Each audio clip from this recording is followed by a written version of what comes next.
Money just makes you more of who you already are. And that really stayed with me.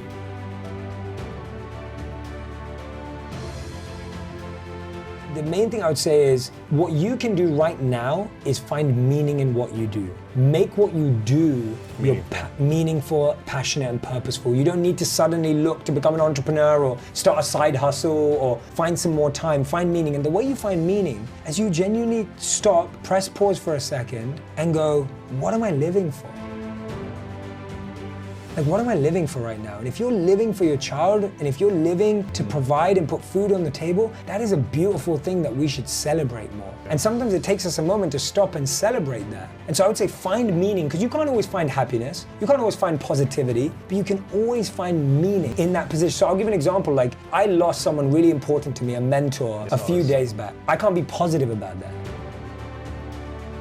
You can't be happy about it. Yeah, you feel sad, you feel lost, but guess what? I can find meaning in it because I can make a list of every lesson he taught me and make a plan to try and live every one of those lessons. And so if you're in a really tough situation right now, don't look for positivity. Don't look for happiness. Look for meaning.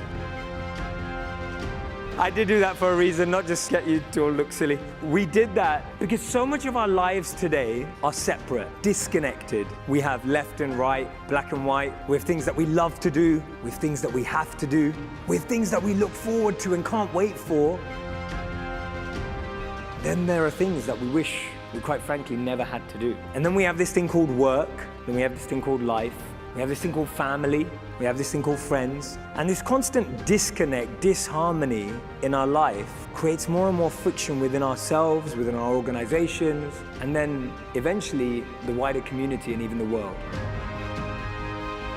How many of you have a crazy dream or a crazy goal? I want you to write out in the comment section, what is your crazy dream? The dream that keeps you up at night is the real dream you should be chasing. But to chase that dream, to find that dream, to make that dream a reality, you need a strategy, right? A dream without a plan is just a wish. Tony Robbins said that, right? A dream without a plan is just a wish.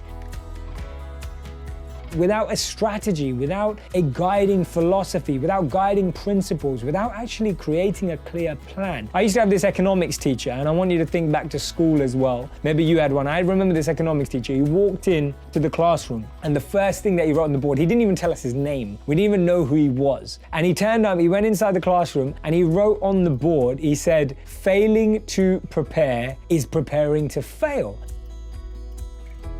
And now when I look back at that, and as I grew up and hopefully became a bit more mature than I was in high school, I remember thinking about that statement. I'm thinking, how true is that? That when you're not prepared for something, you miss out on unbelievable opportunities. Now, I'm not saying good things don't happen spontaneously. Sometimes things happen by chance, randomly, etc., with a reason. But when you're prepared, you can capitalize on things in a huge, huge way.